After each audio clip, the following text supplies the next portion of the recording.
Fimbrazil will also power up your cane. Now, the cane is probably the most important weapon that we have now because we need it to defeat the final boss. At level 13, though, you're only going to have enough magic to attack the final boss with the exact amount of shots that you're going to need to take it out. What that means is if you miss any of your shots, you're not going to have enough magic to defeat the final boss.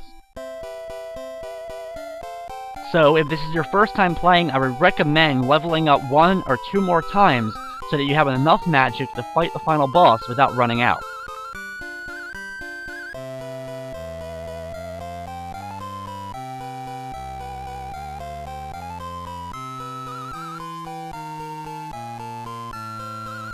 Back in this town, we're going to head to that guy one last time to replenish our magic and health before heading out.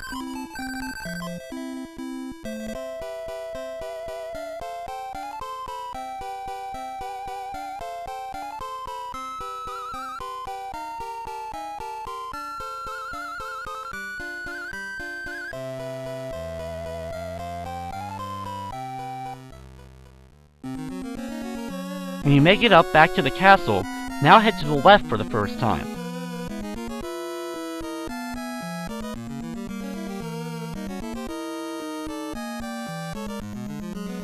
Along this path, you're going to find a cabin. Inside, we'll get the key that we need to get into Knockmare Castle.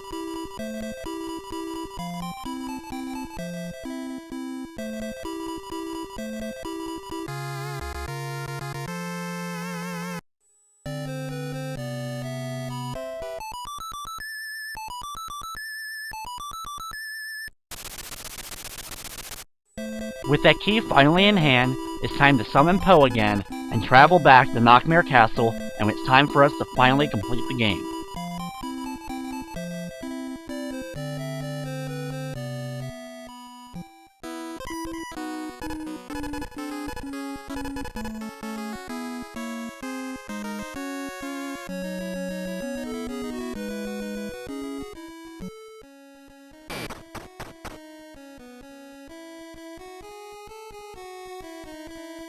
Once we're back inside Knockmare, we're going to want to keep all our magic and health so that we have enough of it to defeat the final bosses coming up.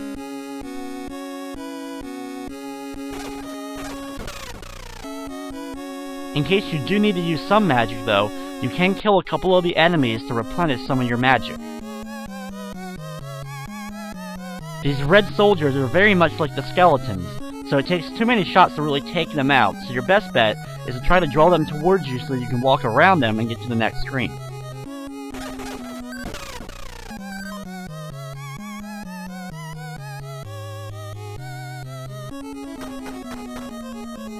Head inside here and up the stairs to complete the first floor of Knockmare Castle.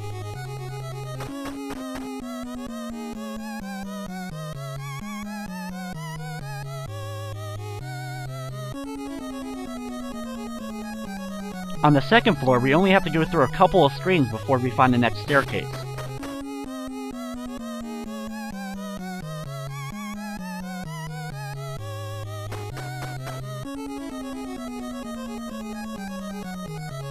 Floor 3 is pretty much the exact same path that we need to take, minus one screen.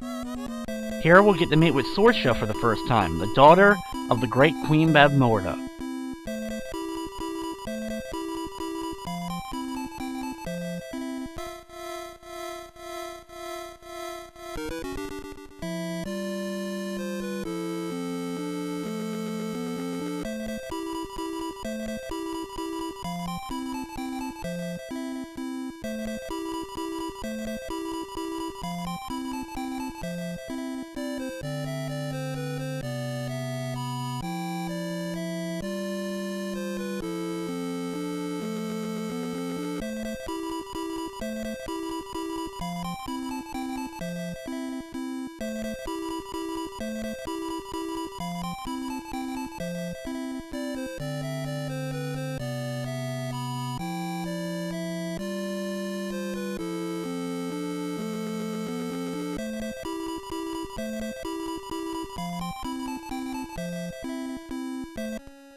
After that very important cutscene, we find out that the Crest of Spirits is located in the bottom of the castle.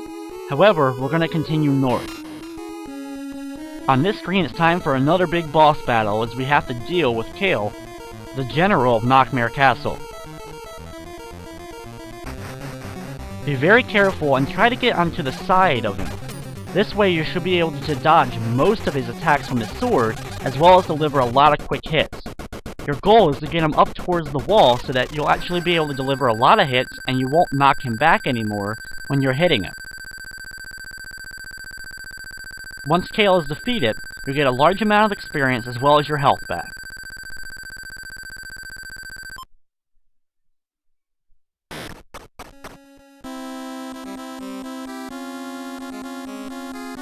Be very careful to keep all your health and magic at this point. Any of the enemies that are going to get in your way, either walk around them or quickly take them out without taking any damage.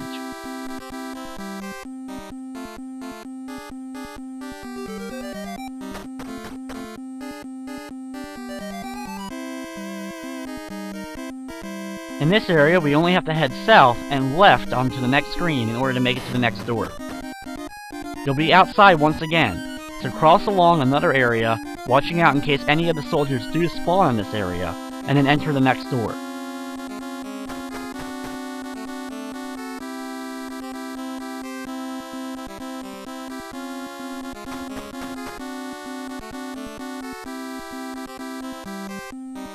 On the next area, we do have another bridge to cross, so just be very careful while walking across.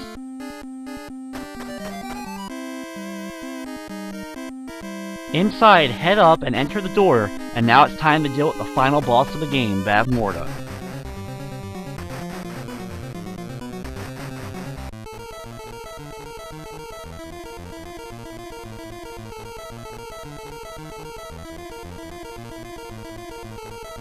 Right after the cutscene, be sure to immediately equip the magic of the cane. We're going to have to use that cane in order to attack Bavmorda. Remember, you only have a limited amount of shots of it, so you gotta make sure that all your shots count. If you do it right, you should have just enough magic to defeat her. But the battle's not over yet, and she has a second form.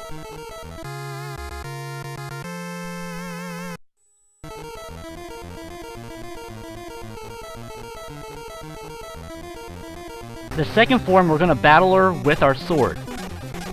She walks around and she's gonna drop little fireballs along her path.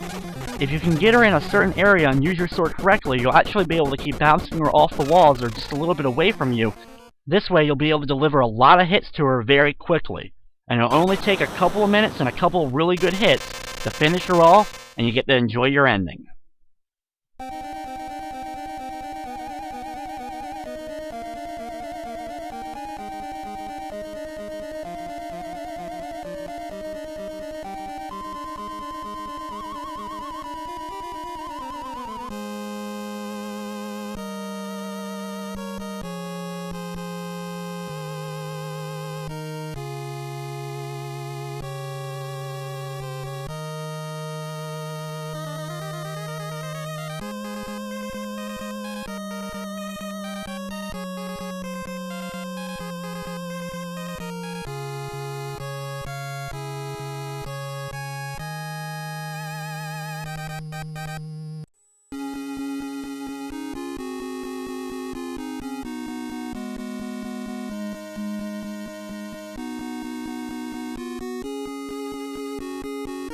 After the ending, we get to now sit back and see all the scenery of the game while enjoying the credits.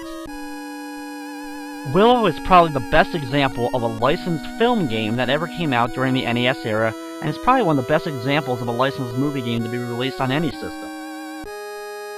And while there are differences between the movie and the game, it still plays and follows the movie relatively well, having a lot of different elements from the film, as well as it has a great gameplay system. You have RPG elements, as well as elements from other adventure-style games such as The Legend of Zelda. You have a great soundtrack that Capcom always seems to do well, and you end up having a fantastic NES experience.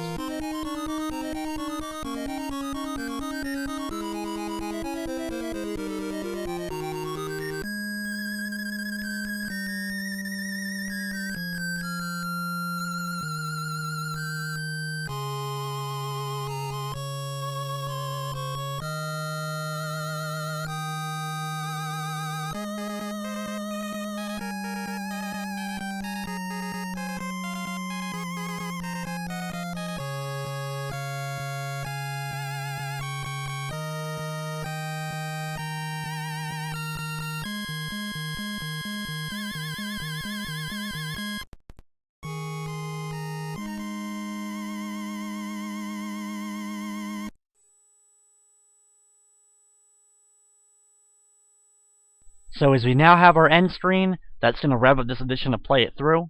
I'd like to thank you for watching, and of course, I hope you enjoyed.